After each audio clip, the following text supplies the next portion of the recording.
Halo guys, selamat kembali lagi di video preview antara Arsenal melawan Manchester City di pekan ini. Ini pastinya adalah partai big match, partai sangat besar antara dua pelatih, Mikel Arteta dan Pep Guardiola. Jadi ini adalah partai yang sangat besar di mana satu tim akan mencoba mencuri 3 poin dari tim lainnya. Pastinya ini adalah pencurian poin yang sangat penting ya dalam mengejar trofi Premier League musim ini. Terutama untuk Arsenal. Jadi sebelum melakukan video preview ini, gue sempat melakukan riset head-to-head antara Arsenal dan Manchester City. Gue ada kabar buruk untuk para fans Arsenal, karena ini bukan bacaan yang sangat menginspirasi ya.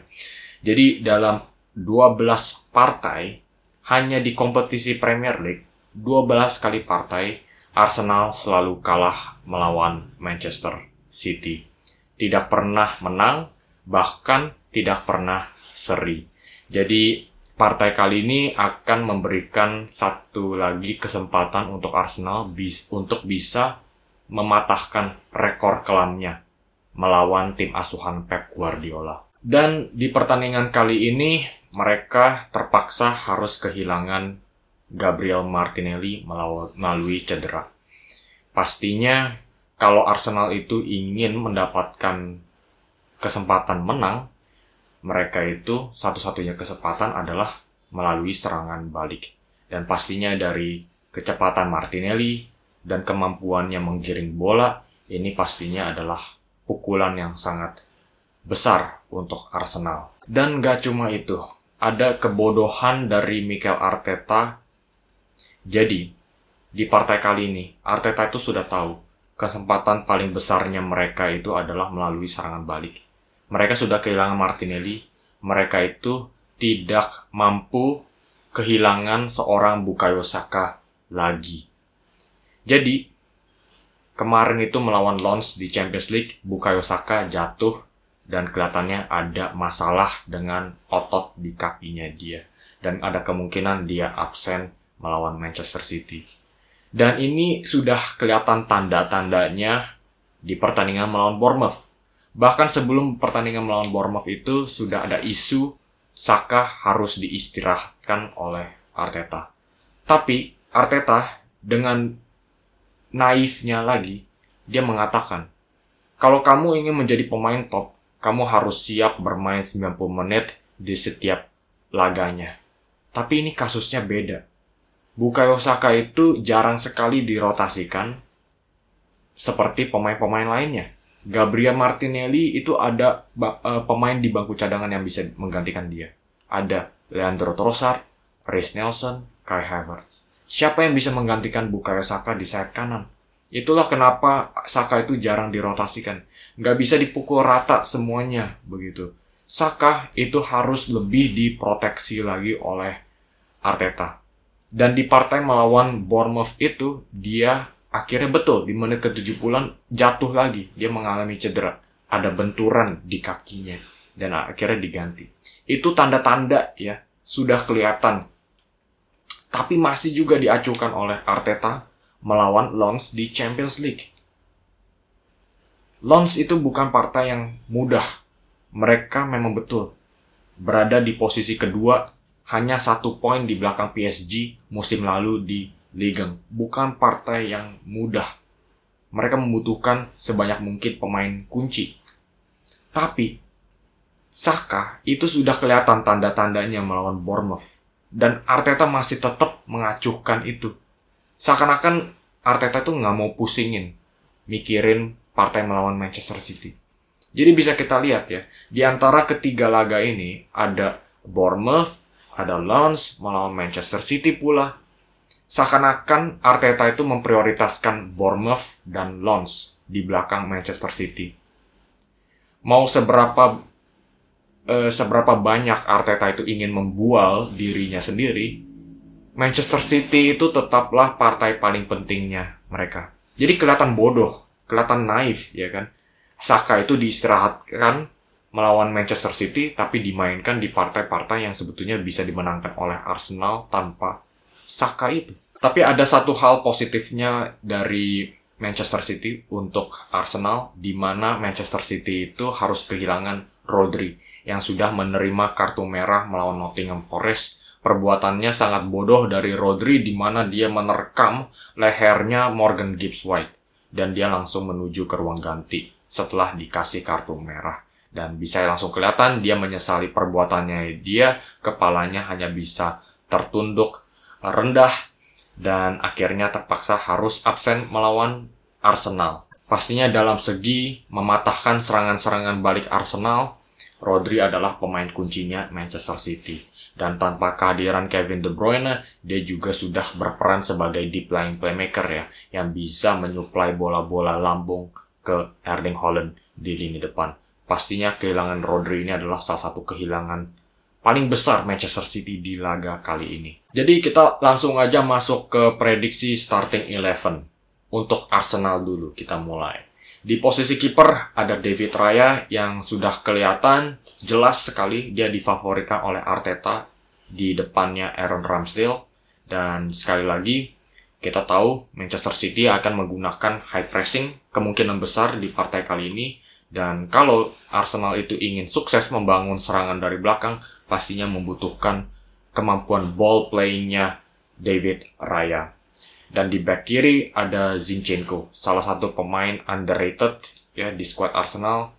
Banyak orang yang membicarakan Declan Rice, Bukayo Saka, dan Gabriel Martinelli. Tapi jarang sekali orang membicarakan Zinchenko sebagai pemain kuncinya Arsenal. Karena dengan Zinchenko di lini tengah, Arsenal itu bisa mengontrol temponya. Operan-operan pendeknya itu juga sangat akurat sekali. Dan di back sentral itu ada Gabriel dan William Saliba yang akan ditugaskan berhadapan dengan Erling Haaland. Ini pastinya akan duel fisik yang sangat menarik ya, antara Saliba, Gabriel, dan juga Erling Haaland. Dan di sayap kanan itu ada back kanan Ben White. Jadi kita langsung aja masuk ke lini tengah. Sekarang itu ada kembalinya Thomas Partey. Itu bisa kita lihat seberapa pentingnya Thomas Partey di skuad Arsenal ketika dia kembali ke sesi latihan Arsenal. Dia langsung diberikan welcome back begitu ya oleh pemain-pemain Arsenal lainnya.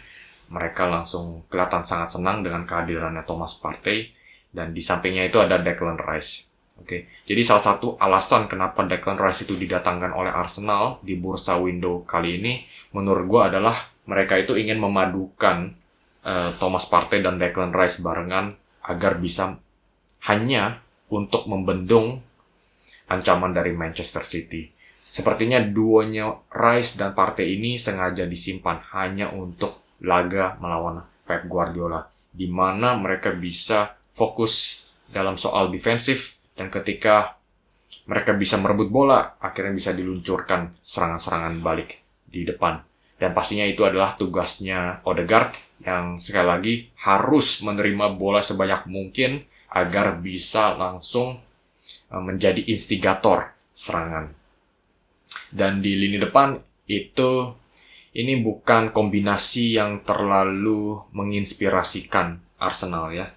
Karena di sayap kiri mereka akan kehilangan salah satu ancaman besar dalam serangan balik, Gabriel Martinelli, dan mungkin harus digantikan oleh Leandro Trossard. Dalam segi kualitas, Leandro Trossard pun juga bukan pemain yang buruk ya. Dia adalah pemain yang sangat bagus begitu. Tapi mungkin dalam segi ciri khas permainan itu agak sedikit berbeda dengan Martinelli. Dan kalau kita menanyakan langsung ke Kyle Walker, kamu itu lebih pilih siapa? Lebih pilih melawan Martinelli atau Leandro Trossard? Jawabannya itu pasti cuma satu. Pasti dia lebih ingin melawan Trossard. Dan di sayap kanan itu, ini saya berasumsi Bukayo Saka tidak fit melawan Manchester City. Kalau dia fit, pasti dia langsung yang bermain di sayap kanan. Ya kan, Jesus yang akan bermain di posisi nomor 9. Tapi kalau dia absen, menurut gua Jesus yang juga sangat bagus ya bermain di posisi sayap kanan melawan Manchester City. Mungkin dia akan memasuki posisi yang sama ini. Dalam segi pressing, dia sangat bagus dan kemungkinan dia juga bisa mendapatkan peluang-peluang bagus ya di tiang belakang kanannya Manchester City. Dan di nomor 9 ini mungkin adalah pilihan yang lumayan kontroversial, yaitu Kai Havertz. Saya pilih Kai Havertz itu bukan karena dia adalah pemain yang lagi formnya lagi panas-panasnya. Tapi saya pilih dia karena untuk mengakomodasikan absennya Gabriel Martinelli dan Bukayo Saka. Itu saja alasannya kenapa saya pilih Havertz di posisi kali ini. Dan mungkin yang akan agak sedikit membantu keputusannya Arteta itu adalah performanya Havertz melawan Manchester City sebelumnya di musim ini di partai Community Shield. Kalau gue bilang di partai kali itu Havertz sudah menyumbangkan kontribusinya paling besar di jersey Arsenal.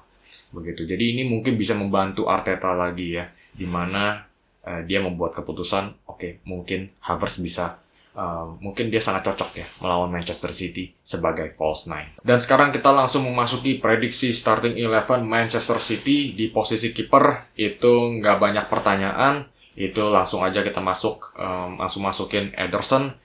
Nah, di back kiri mungkin gue pilih Josko Gvardiol ya. Pembelian Manchester City ini sangat tangguh, kuat, dan kokoh. Pastinya dia akan ditugaskan lagi untuk berhadapan dengan antara Bukayo Saka atau Gabriel Jesus. Dan gak cuma kuat dan kokoh, Josko Gvardiol itu juga sangat cepat dalam melakukan recovery.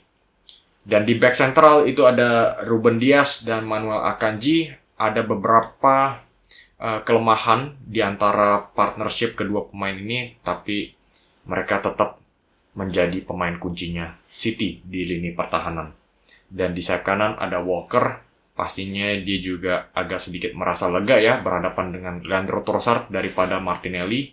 Tugas yang besar ya untuk berhadapan dengan pergerakan-pergerakan pintarnya Leandro Trossard. Tapi sekali lagi Martinelli itu jelas ya memberikan ancaman yang bisa membuat defender lawan itu menggigil. Jadi itulah Kyle Walker di sayap kanan. Dan kita langsung masuk ke lini tengah. Pertanyaan paling besar adalah siapa yang berhak menggantikan Rodri. Ada Rico Lewis, ada juga Calvin Phillips. Kovacic juga bisa bermain di sana. Tapi gue pilih Rico Lewis yang kemarin bermain sangat bagus melawan RB Leipzig. Sudah menyumbangkan 1 assist. Dan setelah pertandingan itu Pep Guardiola sudah langsung memuji performa Rico Lewis. Menyatakan bahwa dia adalah salah satu pemain terbaik yang pernah dia latih. Mungkin ini adalah tanda-tandanya Pep Guardiola akan memainkan Rico Lewis di pertandingan melawan Arsenal. Yang mungkin untuk bisa langsung menyemangati Rico Lewis ini. Tanggung jawab yang sangat besar di lini tengah berhadapan dengan Odegaard dan Thomas Partey dan Declan Rice. Tapi Rico Lewis itu adalah pemain yang sangat dewasa sekali. Dan di sampingnya itu ada Bernardo Silva yang sudah kembali lagi dari masa-masa cederanya dia. Dia dalam segi mengontrol tempo permainan merupakan salah satu pemain terpenting Manchester City. Mungkin hanya di belakang Kevin De Bruyne. Jadi kembalinya di squad ini pastinya dibutuhkan oleh Manchester City ya untuk bisa menumpulkan dominasi lini tengah Arsenal.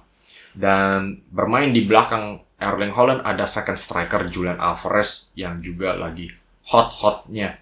Dia sudah mencetak 1 gol free kick yang sangat ciamik melawan Wolves.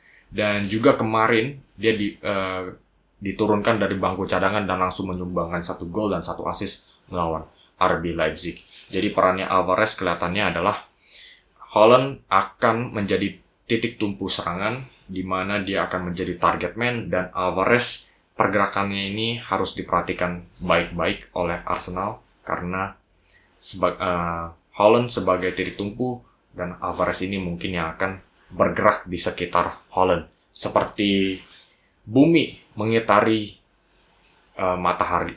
Begitulah perumpamaannya. Oke. Jadi kita langsung aja masuk ke lini depan sekarang. Di sayap kiri ada duel antara Jeremy Doku dan Jack Grealish. Grealish kelihatannya masih belum nyetel, kelihatannya dia masih belum kembali ya dari pesta-pesta musim lalu ketika City menjuarai treble. Jadi sekarang Jeremy Doku juga sudah menyumbangkan 1 gol dan 1 assist. Sama seperti Alvarez kemarin dari bangku cadangan melawan RB Leipzig. Dan yang menariknya adalah bagaimana dia akan terus-terusan ya mengancam Ben White di posisi sayap kiri ini. Dia sangat cepat dan sangat lincah. Dan gak cuma itu, ketika dia masuk ke area kotak penalti, dia juga memiliki finishing yang sangat mantap sekali. Dan di sayap kanan ada Foden, dan di tengah itu nggak bisa diragukan lagi, Erling Haaland. Oke, walaupun Erling Haaland ini gagal menyumbangkan gol sama sekali ya dalam 2 pertandingan terakhirnya ini, melawan Wolves dia kelihatan agak sedikit mandul, dan juga melawan RB Leipzig dia juga gagal menyumbangkan golnya. Kelihatannya dia itu agak sedikit down nih, begitu. Tapi tetap aja kita nggak bisa mencoret Erling Haaland. Kalau dia mendapatkan kesempatan 50-50, dia akan mengonversi kesempatan tersebut. Jadi pasti tetap duel yang sangat menarik yang harus kita perhatikan antara Haaland melawan William Saliba dan Gabriel Magalhaes. Oke guys, sampai di sini aja video kali ini. Coba kasih komen Anda. Menurut kalian siapa yang akan memenangkan pertandingan kali ini? Kalau analisa gue ada yang kurang, kalian juga bisa tambahkan di kolom komen di bawah. Jangan ragu-ragu. Dan seperti biasa, jangan lupa klik like dan subscribe, karena ini merupakan dukungan yang sangat besar untuk channel kali ini. Dan gue bakal terus upload konten-konten Premier League di hari-hari mendatang.